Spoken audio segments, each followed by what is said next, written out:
Hello my dear students, so welcome back. I hope you all are fine. तो आज हम करेंगे class 10 की सोशल साइंस की वर्कशीट नंबर 36। डेट क्या है हमारी 5 अक्टूबर।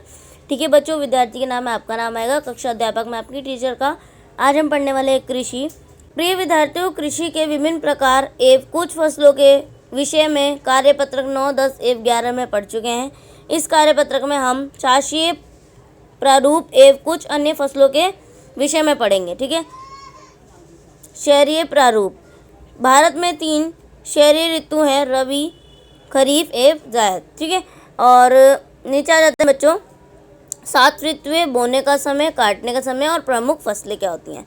रबी फसलें अक्टूबर से दिसंबर के महीने में होती हैं और काटने का समय कब होता है उनका, अप्रैल से जून में। और कौन सी मुख्य फसलें होती हैं, गेहूँ, जौ, मटर, चना, सरसों आदि। ठीक है, खरीफ फसलें मानसून के आगमन के साथ जुलाई और अगस्त में। ठीक है, और ये काटने का समय रहता है इसका सितंबर से अक्टूबर में। और कौन कौन सी फसलें होती हैं, चावल, मक्का, ज्वार, बाजरा, तूर, मूंगफली। ठीक है, जायद फसलें क्या होती हैं, रबी एवं खरीफ फसलें के बीच में ग्रीष्म ऋतु में तरबूज, खरबूजा, खीरा। ठीक है, अब आते हैं नीचे चाय, कॉफी एवं जूट। चाय की खेती रोपण कृषि का एक उदाहरण है। चाय का पौधा उष्ण और उष्णकटिबंधीय जलवायु, हुमस और जीवांश युक्त गहरी मिट्टी एवं सुगम जल निवास वाले ढलुआ क्षेत्रों में भली भांति उगाया जाता है। इसे वर्षा भर नम और पाला रही जलवायु की आवश्यकता होती है। चाय के मुख्य उत्पादक राज्य असम, पश्चिम बंगाल, तमिलनाडु और केरल है। कॉफ़ी का पढ़ लेते हैं। भारत कॉफ़ी अपनी गुणवत्ता के लिए विश्वविख्यात है। हमारे देश में मुख्यतः अमेरिका किस्म की कॉफ़ी पैदा की जाती है। इसकी कृषि की शुरुआत बाबा बुदन पहाड़ियों से हुई थी। कर्नाटक, केरल और तमिलनाडु कॉफ़ी के प्रमुख उत्पादक राज्य हैं।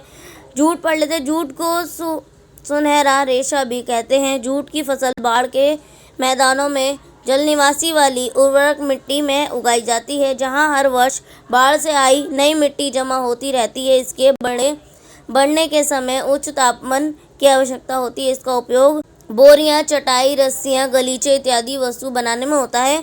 पश्चिम बंगाल, बिहार, असम, उड़ीसा एवं मेघालय प्रमुख जूट उत्पादक राज्य हैं। अब बच्चों नीचे कुछ 2 क्वेश्चन दिए बेहद ही इजी से। तो क्वेश्चन नंबर फर्स्ट आपका प्रारूप पर एक सच्चे नोट लिखिए। सेकंड क्वेश्चन आपका चाय की खेती के लिए आवश्यक भौगोलिक दशाओं का उल्लेख कीजिए। तो फर्स्ट का आंसर लिखेंगे आप, भारत में 3 फसल मौसमी होती हैं। पहली लिखेंगे रबी, बुनाई उसकी कब होती है बच्चों, बुआई कब होती है उसकी बच्चों, अक्टूबर से दिसंबर, कटाई मार्च से अप्रैल। और महत्वपूर्ण फसलें लिख देंगे आप, गेहूं, जौ, मटर, चना और सरसों। फिर नेक्स्ट लिखेंगे आप खरीफ की बुआई कब होती है बच्चों, मई, जून तथा जुलाई, कटाई सितंबर से अक्टूबर। और महत्वपूर्ण फसलें आप लिख देंगे इसके अंदर चावल, मक्का, ज्वार, बाजरा, कपास, पटसन। ठीक है, और आ जाते हैं नीचे जायद लिख देंगे आप, रबी और खरीफ ऋतु के बीच गर्मी के महीनों के दौरान एक छोटा मौसम होता है जिसमें ज़ैद ऋतु कहते हैं। उगाई जाने वाली महत्वपूर्ण फसलें हैं तरबूज, ककड़ी, सब्जियां और चारा फसलें। ठीक है, फिर आ जाते हैं नीचे क्वेश्चन नंबर नेक्स्ट पर। चाय की खेती के लिए आपने आवश्यक भौगोलिक दशाओं का उल्लेख करना है। तो पहले लिखेंगे आप आंसर चाय एक महत्वपूर्ण बागानी फसल है। यह एक पेय फसल है। आवश्यक दशा तापमान 10 से 30 डिग्री सेल्सियस, मिट्टी लेटराइट मिट्टी और वर्षा 100 से 150 सेंटीमीटर और भूमि यानी कि ढलानी भूमि। ठीक है, और इसके बाद आप लिखेंगे श्रम अधिक। और उत्पादन, चाय के उत्पाद में असम 53% प्रथम स्थान पर है। अन्य प्रमुख उत्पाद राज्य के पश्चिम बंगाल 24%, मेघालय, सिक्किम, अरुणाचल प्रदेश आदि। ठीक है बच्चों, तो ये थी आपकी वर्कशीट जो कि कंप्लीट हो गई है एंड बेहद ही ईजी और इंटरेस्टिंग सी वर्कशीट ही। आई होप आप लोगों को समझ में आ गई होगी। सो प्लीज़ चैनल को सब्सक्राइब करना मत भूलिएगा।